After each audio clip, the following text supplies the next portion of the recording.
The phone rang at 3 in the morning. His voice was cold, almost gleeful. "Your apartment building is on fire. Hope you have insurance." I started laughing. He paused, confused. "Why the hell are you laughing at a tragedy?" I took a breath, steady, deliberate. "Because, Dad, that building wasn't just my home, it was yours." I learned early that my father wasn't a protector. He was a gambler, a schemer, a man who saw life as one long con and everyone as a mark. When I was a kid, I used to think his disappearances meant business trips. I used to believe the lies he fed my mother, the promises of a big break. But truth has a way of bleeding through.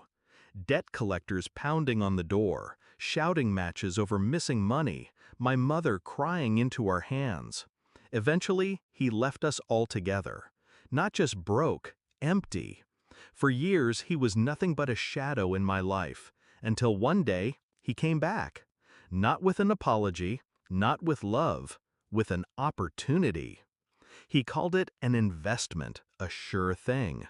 He needed me to co-sign. "A building," he said. "We'll flip it. Easy money. Family business." I wanted to believe. I wanted to think maybe, after all these years, he wanted to rebuild something with me. Against my better judgment, I agreed. But the pattern revealed itself quickly.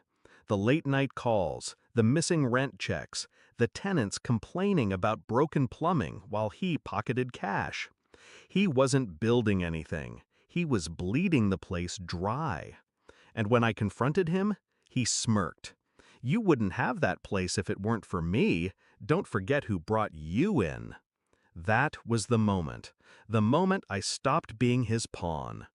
I didn't fight him head on. That would have been foolish. He thrived on chaos. Instead, I watched. I documented.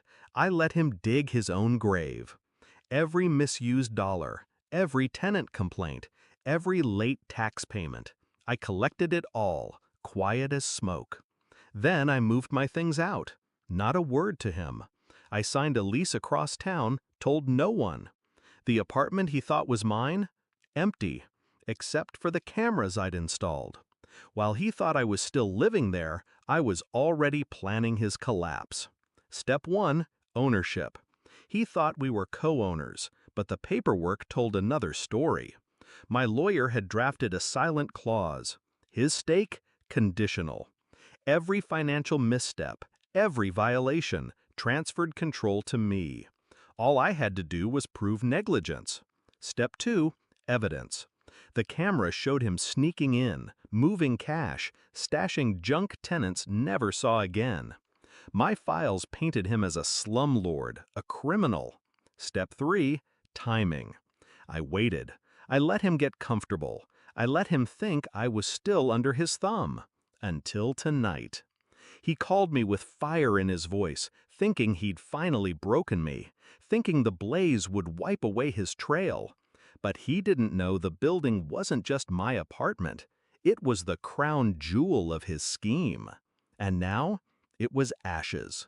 What he didn't realize was that the insurance policy, the fat payout he was banking on, wasn't in his name, it was in mine. The fire he set to erase his sins became the evidence that buried him.